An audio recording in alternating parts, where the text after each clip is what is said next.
terima kasih sudah mengklik video ini. Dan senang sekali saya kembali Ayu Rahmi Rais menyapa kalian semua, tentunya dengan pembahasan yang sangat menarik dan bintang tamu yang sangat menarik. Saat ini tema kita berbicara soal Gema Toleransi dari Kabupaten Minahasa Tenggara bersama Bupati Kabupaten Minahasa Tenggara, Bapak James Sumendap. Halo Pak. Baik. Terima kasih banyak sudah mau menerima kedatangan kami di sini di tengah kesibukan Bapak. Apa kabar hari ini Pak? Baik. Oke. Dan luar biasa. Luar biasa. Terima kasih sekali lagi dari kami karena sudah mau menerima kedatangan MP Talks untuk berbincang-bincang bersama Bapak. Sebelum saya datang ke sini, saya riset dulu tentang Bapak. Dan Masya Allah, Alhamdulillah, sebagian besar hasil pencarian itu berbicara soal keberhasilan Bapak dalam memimpin Kabupaten Minahasa Tenggara. Tapi sebelum saya jauh ke sana, saya ingin melipir sedikit tentang sosok seorang James Sumendap sebelum menjabat sebagai Bupati Kabupaten Minahasa Tenggara dan berkarir di politik. Mungkin bisa diceritakan. Ya, ceritanya saya kan anak yang lahir dari kampung, dari ketinggian 1.300 di atas permukaan laut. Oke. Logikanya kalau orang percaya itu dekat dengan Tuhan dong, karena antara bumi dan langit itu dekat. Oke. Tetapi persoalannya bukan di situ. Saya lahir dari sebagai seorang anak aktivis ketika mahasiswa dan berkecimpung di satu organisasi nasionalis, yaitu Gerakan Mahasiswa Nasional Indonesia. Oh, iya. Di situ saya mulai menjadi aktivis dan kemudian menjadi lawyer. Akhirnya terpanggil karena kalau kita bermain di luar, tidak dekat dengan kekuasaan, biasanya harapan dan keinginan dan cita-cita kita itu tidak tercapai. Sehingga Pak almarhum Taufik Kemas ajarin kita harus masuk di sistem kekuasaan, bisa kita merubah segala sesuatu kalau kita ada di kekuasaan. Tapi kalau kita ada di pinggiran, kita akan sulit untuk masuk dan memulai dengan konsep-konsep tentang NKRI. Oke, siap. Jadi berangkat dari motivasi itu, kemudian Bapak memberanikan diri untuk maju ke politik agar bisa memiliki kekuasaan untuk menyampung aspirasi dari masyarakat. Kira-kira begitu. Siap. Pak, kalau saya bisa menarik lagi ke belakang bahwa Bapak sebelum menjadi bupati pernah menjabat sebagai anggota DPRD Provinsi Sulut 2 periode. Iya. Nah, dari anggota DPRD kemudian menjadi bupati, tentunya tidak terlepas dari jiwa leadership. Saya ingin tahu kira-kira jiwa leadership Bapak itu belajar dari mana? Apakah dari keluarga, lingkungan, atau motivasi yang tadi Bapak katakan? Ya, kita tidak belajar di keluarga. Kita bukan orang yang bapak saya cuma seorang petani. Oke. Tapi saya ingin belajar, saya belajar dan belajar. Kita besar di organisasi, saya kebetulan pernah di ketua KNPI, Komite Nasional Pemuda Indonesia di zaman Orde Baru itu, dan mulai di kemahasiswaan kita ekstrakurikulernya kita di GMNI. Akhirnya ada beberapa organisasi dan saya masuk politik di DPRD Provinsi Sulawesi Utara 2004, 2009 dan 2009-2014. Tetapi akhirnya saya tertantang untuk menjadi calon Bupati Minahasa Tenggara. Oke. Yang menarik buat saya adalah Bapak dari tadinya anggota DPRD kemudian memberanikan diri untuk maju menjadi bupati. Proses adjustingnya seperti apa Pak? Yang tadinya di legislatif kemudian berada di sistem pemerintahan. Kira-kira proses penyesuaian diri Bapak seperti apa? Sebetulnya legasinya kan seorang anak bangsa, anak negara, anak NKRI itu kan kita tidak melihat suku bangsa. Ketika saya tertantang untuk menjadi calon Bupati Minahasa Tenggara, saya bukan orang Minahasa Tenggara. Dari Minsel ya Pak? Saya dari Minsel dan terlalu ramai orang membicarakan masalah putra daerah. Saya sedih. Saya tertantang untuk membuktikan kepada rakyat Minahasa Tenggara, membuktikan kepada negara kesatuan Republik Indonesia bahwa siapapun anak bangsa, suku bangsa, agama itu, kalau dia punya kemampuan, leadership punya kemampuan memimpin, kenapa tidak? Dan saya coba memulai dengan tantangan yang berat itu. Konsekuensi logisnya, karir politik saya akan hancur ketika saya tidak menjadi bupati. Tetapi akhirnya sebagai umat percaya juga Tuhan membawa saya menjadi Bupati Minahasa Tenggara yang saya tidak punya keluarga di sini. Saya cuma ada teman sahabat, teman perjuangan, di mana kami berjuang untuk membuktikan komitmen sebagai calon Bupati Minahasa Tenggara, dan itu tercapai. Oke, lahir dan besar di Minsel, kemudian mengabdikan dirinya hampir 10 tahun di Kabupaten Minahasa Tenggara. Pencapaiannya sangat luar biasa Pak kalau kita bandingkan dari periode pertama hingga periode kedua. Kira-kira tantangan seperti apa yang Bapak dapatkan ketika memulai periode pertama lalu beranjak ke periode kedua, apalagi dengan pasangan yang berbeda? Saya belajar filsafat Cicero, saya seorang filsuf. Dia mengatakan begini, kalau Anda berlari kencang, orang yang di belakang Anda akan lari bersama. Siap. Sama dengan ketika ada bayangan, berarti Anda ada di situ.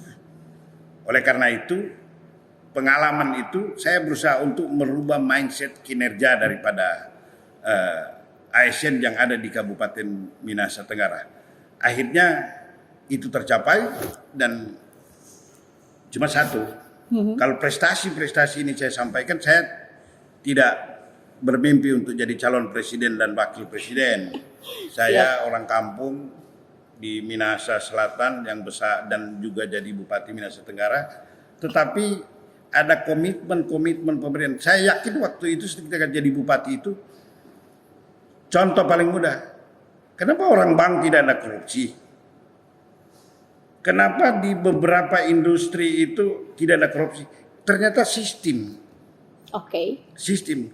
Dan sistem pemerintahan kita yang lemah, dan di beberapa waktu 10 tahun ini ketika dipimpin oleh Pak Presiden Jokowi itu sistem pemerintahan makin kuat.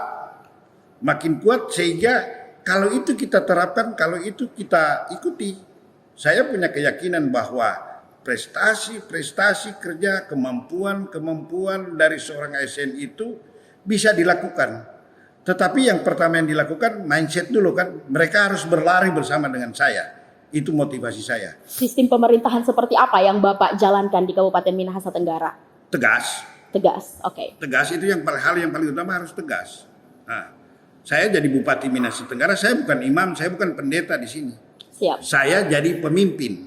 Ketika saya jadi pemimpin, entah itu suka atau tidak suka, terima atau tidak terima, penerapannya tentang disiplin kerja, disiplin administrasi, sukses pekerjaan, sukses administrasi, itu kita kira sebuah keberhasilan, sehingga Minahasa Tenggara syukur sampai hari ini 9 tahun 4 bulan saya menjadi Bupati Minahasa Tenggara. Sampai saat ini ya, saya nggak tahu walau-walam kapan itu mau terjadi, tetapi sampai hari ini belum ada yang tersangkut masalah hukum. Amin. Dan itu dibuktikan dengan MCP di tahun 2021, saya Kabupaten Minahasa Tenggara atas kerja luar biasa dari pejabat-pejabat saya, kepala dinas, kepala badan, inspektur, sekman dan sekda itu membuktikan kami ranking 2 setelah Boyolali di 530 sekian kabupaten kota di Republik Indonesia dan 34 provinsi. Minahasa Tenggara yang kecil ini, yang jauh dari mata Indonesia, mungkin bahkan mata dunia, kami membuktikan komitmen kami dengan program Komisi Pemberantasan Korupsi. Kami mengikuti program itu, kami mengimbangi, kami melaksanakan, dan itu tercapai. Oke, siap. Di bawah kepemimpinan Bapak menjalankan pemerintahan yang tegas dan juga bebas dari korupsi, kolusi, dan nepotisme, dan itu dibuktikan dengan penghargaan yang telah didapatkan. Oke Pak, kalau saya agak tarik ulur ke belakang, karir Bapak di bidang politik itu sangat luar biasa. Maju menjadi calon bupati di periode pertama melawan incumbent, menang, dan di periode kedua melawan kota kosong juga menang. Ini menandakan bahwa kepercayaan masyarakat mitra terhadap Bapak itu teramat sangat besar. Bagaimana Bapak memegang kepercayaan ini dan seperti apa cara membuktikannya? Karena ada pepatah yang mengatakan big power come with big responsibility. Tanggung jawab yang begitu besar dipegang Bapak sekarang di 2 periode masa kepemimpinan. Ya, itu menarik.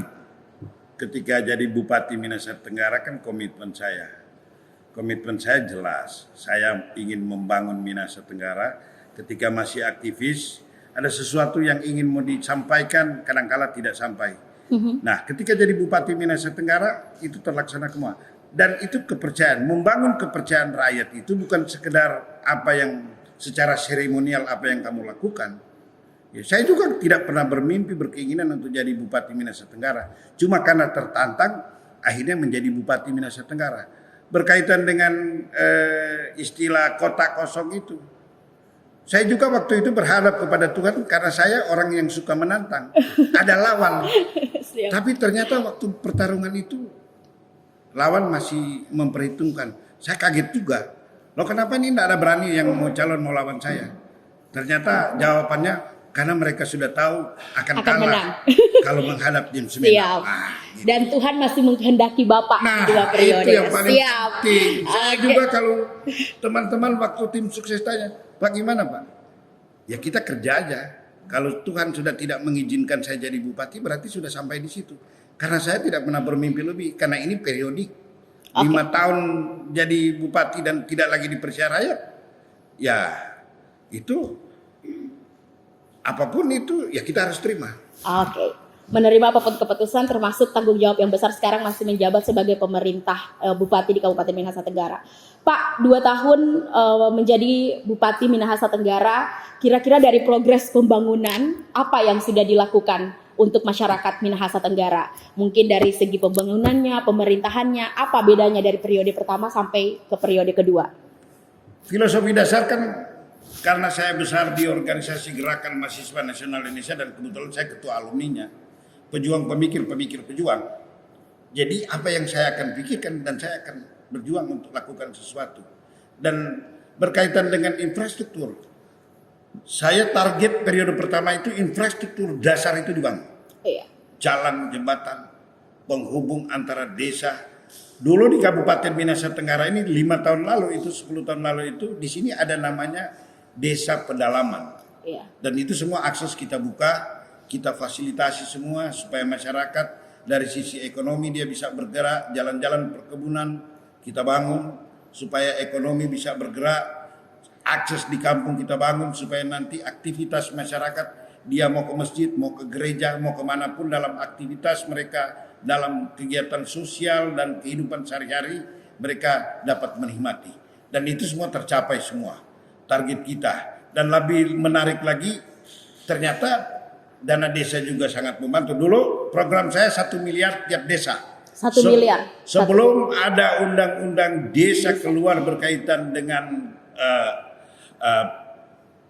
anggaran APBN untuk dana desa, itu jauh sebelum undang-undang dana desa, periode pertama saya menjadi Bupati Minahasa Tenggara, program utama adalah Samisade, 1 miliar tiap desa. Dan menggunakan anggaran APBD. Menggunakan APBD. Berapa desa di Kabupaten Mitra? 135 desa, 9 kelurahan. Berarti 135 miliar waktu itu sebelum ada Dandes. Luar biasa. Luar biasa sekali terobosan yang dilakukan Bapak. Jangan-jangan Dandes ngikutin program Bapak kemarin. Oke, sekarang Pak soal 2 pekan kemarin Bapak menjadi perbincangan publik karena adanya toleransi. Itulah spesifik pembahasan kita pada hari ini adalah Gema Toleransi dari Kabupaten Minahasa Tenggara. Saya akan membacakan karena saya takut salah, tapi sebelumnya saya mau disclaimer dulu. Ini tidak ada maksud sensitif untuk membahas isu SARA, tapi ini lebih ke toleransi dari Minahasa Tenggara. Nah, 2 pekan lalu Bapak menjadi perbincangan di media-media karena terkait pembangunan Masjid Al-Hikmah di Desa Molompar 2. Itu setelah 5 tahun konflik dan pada akhirnya sekarang sudah bisa mereda dan masjid itu bisa dibangun. Kira-kira bagaimana prosesnya itu bisa terjadi, Pak? Awalnya dari proses keluarga. Oke. Saudara saya juga ada Muslim. Om saya Muslim. Kakek saya juga Muslim.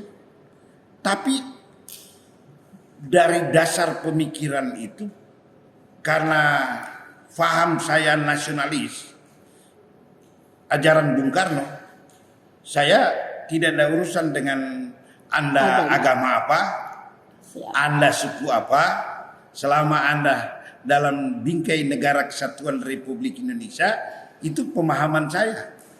Sehingga urusan agama itu juga adalah urusan pribadi masing-masing. Kita tidak boleh mencampuri terlalu jauh, tetapi karena saya hadir di sini sebagai bupati, hadir sebagai negara, saya harus menengahi segala persoalan-persoalan yang ada. Secara apa? Secara bijaksana. Oke. Saya mau sambung dulu. Oke. Nanti lupa nanti. Itu gaya saya sebagai bupati.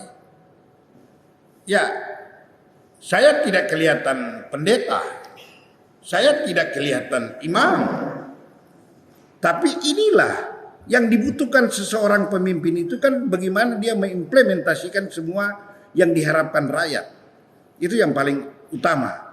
Apa artinya seorang kepala daerah yang dia dianggap saleh, soleh, beriman, tetapi dia tidak mampu memfasilitasi keinginan-keinginan rakyatnya. Oke. Apalagi ya syukur mungkin di kepemimpinan Pak Presiden Jokowi ini tidak ada kepala daerah yang membawa politik identitas. Kita bersyukur, saya bersyukur itu. Tetapi ada di mana-mana saudara-saudara kita ingin mendirikan pura, mendirikan masjid, mendirikan gereja, bahkan tempat-tempat ibadah Konghucu. Mungkin terjadi penolakan. Saatnya saya mau sampaikan pesan ini kepada teman-teman kepala daerah bahwa negara ini, daerah ini bukan milik lu. Kita cuma bupati, wali kota, gubernur yang periodik. Mari kita memberikan yang terbaik buat bangsa dan negara, buat rakyat dan buat Tuhanmu dan Tuhanku.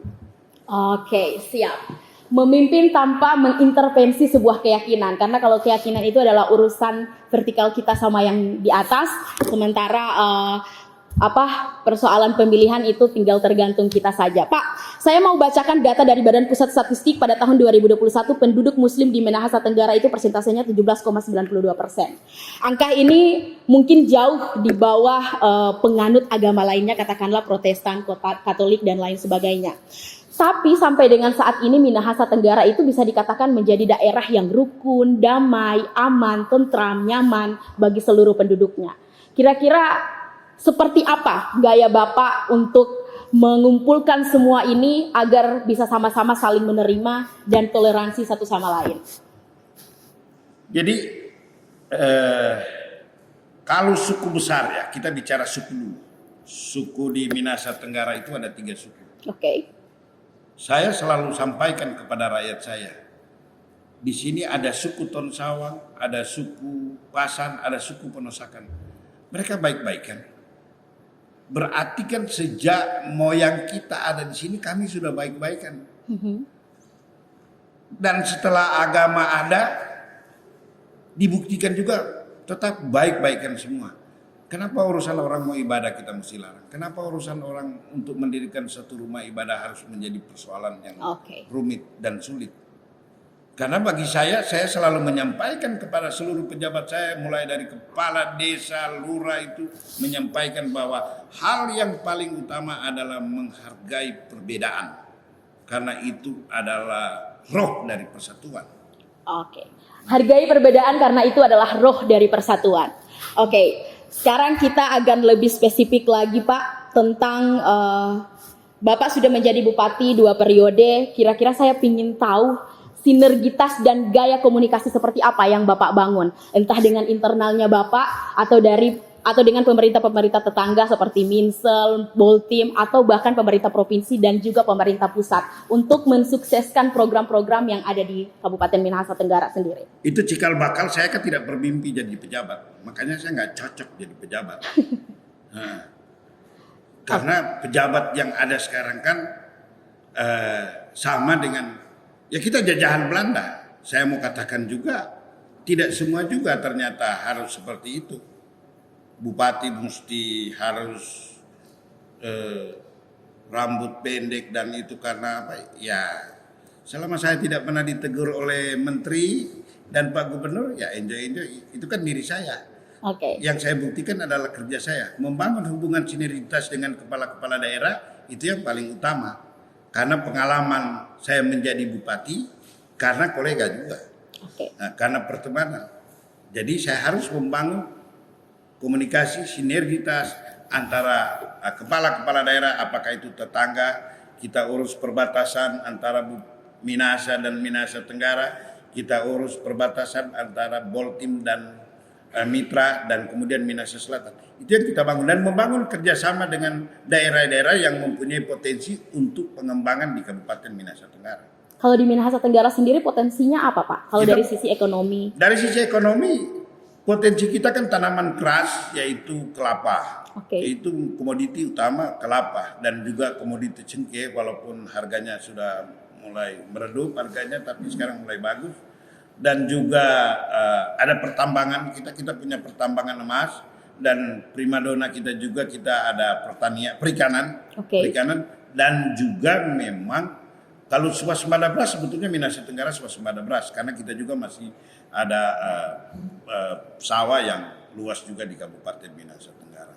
Di sini bukan industri, Oh ya, di sini bukan industri, sehingga apapun pandemi yang ada di Indonesia, termasuk 2 tahun pandemi COVID-19, kita tidak terpengaruh. terkena dampak. Karena kita di sini pertanian.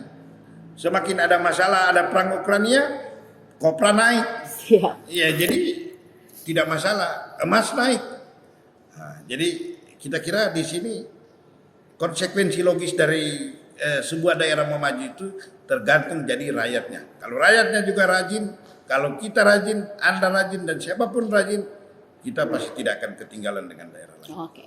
Konsekuensi dari kemajuan suatu daerah tergantung rakyatnya. Tidak hanya pemerintah, tapi juga rakyatnya. Kalau mau bekerja dengan keras, pasti daerah ini akan maju. Benar. Siap, Pak. Oke, sekarang kalau saya nggak salah tadi 9 tahun 4 bulan bertugas menjadi bupati. Menjadi bupati. Jalan 10 tahun ya, Pak. Infrastruktur sudah, jalan-jalan sudah semakin lebar, karena kalau saya bandingkan dengan 7 tahun lalu ketika saya masih tugas di Boltim, jalannya masih sempit, Pak. Sekarang sudah semakin lebar dan luar biasa. Pemerintahan juga bersih, dibuktikan dengan penghargaan yang didapatkan. Setelah ini apa lagi yang mau dilakukan, Pak? Setelah semua infrastruktur berhasil, pemerintahan berhasil, apa lagi yang ingin dipersembahkan untuk Kabupaten Mitra di penghujung jabatan Bapak sebagai bupati? Seorang pemimpin hebat bukan sekedar melihat keberhasilannya, Oke. tetapi seorang pemimpin hebat itu adalah mempersiapkan kesinambungan daripada seseorang yang akan nanti mengganti saya. Oke. Orang berpikir bahwa inilah Minahasa Tenggara, inilah yang saya persembahkan. Saya berkeinginan supaya nanti kesinambungan dari pemerintahan saya, konsep-konsep pemerintahan, konsep-konsep pembangunan di Kabupaten Minahasa Tenggara harus diimplementasikan oleh bupati nanti mengganti saya. Walaupun dari sisi aturan saya sudah juga mempersiapkan RPJMD transisi. Siap. RPJMD transisi itu dalam rangka melanjutkan program-program yang mensinergikan dengan pemerintahan sebelumnya. Nah, kalau ditanya siapa yang Anda mempersiapkan, harus orang saya, dan saya yakin. Masih rahasia, Pak, atau saya boleh spill nama? Sebetulnya nama belum, tapi Oke. rakyat Minahasa Tenggara sudah tahu siapapun. Saya selalu berpikir begini. Saya kan anak petani yang dari kampung, Oke. yang semangatnya hanya kekuatan dan kemampuan di kepala. Minahasa Tenggara tidak perlu dipimpin oleh orang yang mengandalkan kekayaannya, tetapi Minahasa Tenggara harus dipimpin oleh orang-orang yang mempunyai talenta sebagai pemimpin, sekalipun dari sisi ekonomi dia tidak mampu. Tetapi Tuhan Allah memakai orang itu untuk menjadi pemimpin, itu yang bijaksana. Oke. Siap. Menarik sekali perbincangan saya bahwa Bapak mengatakan tadi bahwa pemimpin yang berhasil, pemimpin yang baik tidak melihat dari sebuah keberhasilan yang sudah dilakukan, tetapi bagaimana kesinambungan dari pemerintah Mempersiapkan diri mempersiapkan orang untuk mengganti. pemerintah yang selanjutnya. Oke, Pak. Anggota DPRD sudah, Bupati sudah, what next, Pak? Apa yang akan dilakukan oleh seorang James Sumendap pasca berakhir dari jabatannya sebagai Bupati Kabupaten Mitra? Ya, the next bupati saya nanti ditugaskan oleh partai untuk mencari calon anggota DPR RI. Oke, Ya. siap. Soal nanti calon gubernur, kita punya pimpinan tertinggi. Prinsip saya bekerja, saya membuktikan prestasi, saya membuktikan kekurangan saya membuktikan kelemahan saya membuktikan keberhasilan. Silakan pimpinan. Karena partai ini masih dipegang oleh negara ini masih dipegang oleh partai. Iya, karena saya suka kalau teman-teman kalau ngomong yang bukan di luar partai, belum tentu kalau dia mau nyalon jadi juga kan. Oke. Dia cuma lebih hebat di media, tapi kadang-kadang suka kritik, nggak apa-apa kritik. Orang kita besar juga. Kalau lu mau hebat, mau jago, masuk di pemerintahan biar kita rubah rame-rame ini negara yang lebih bagus. Oke, jadi kedepannya Bapak tinggal tergantung partai. Ya, mau ditugaskan di mana? Mau ditugaskan di mana saja, yang penting mengabdikan diri untuk masyarakat. Iya. Oke, siap. Terakhir Pak, sebelum saya mengakhiri perbincangan, saya mungkin ingin Bapak menyampaikan kalimat-kalimat ajakan, himbauan kepada masyarakat Kabupaten Minahasa Tenggara. Kira-kira apa harapan Bapak untuk Kabupaten Minahasa Tenggara ke depannya? Harapan saya terhadap pemerintahan Kabupaten Minahasa Tenggara ketika nanti di masa akhir jabatan saya sekitar 6 bulan ini, harapan saya kepada seluruh jajaran pemerintah Kabupaten Minahasa Tenggara untuk meningkatkan kinerja, meningkatkan disiplin, dan kepada masyarakat Minahasa Tenggara, Sulawesi Utara, Indonesia itu harapan kita cuma satu, bersatu karena kita kuat karena kita bersatu, kita kira itu. Bersatu karena kita kuat karena kita bersatu. Oke, baik. Terima kasih banyak People sudah menyaksikan bincang-bincang kita yang sangat luar biasa bersama Bupati Kabupaten Minahasa Tenggara 2 periode, Bapak James Sumendap, dengan tema Gema Toleransi dari Minahasa Tenggara. Pak, terima kasih banyak atas waktunya. Saya berharap semoga Minahasa Tenggara menjadi daerah yang semakin rukun, damai, aman, dan Bapak akan lebih sukses ke depannya untuk memimpin Kabupaten Minahasa Tenggara. Dan Manado Post makin hebat dan luar biasa. Amin, Masya Allah. Terima kasih banyak. Dan saya Ayu Rahmi Rais bersama Bapak James Sumendap mohon undur diri. Assalamualaikum warahmatullahi wabarakatuh.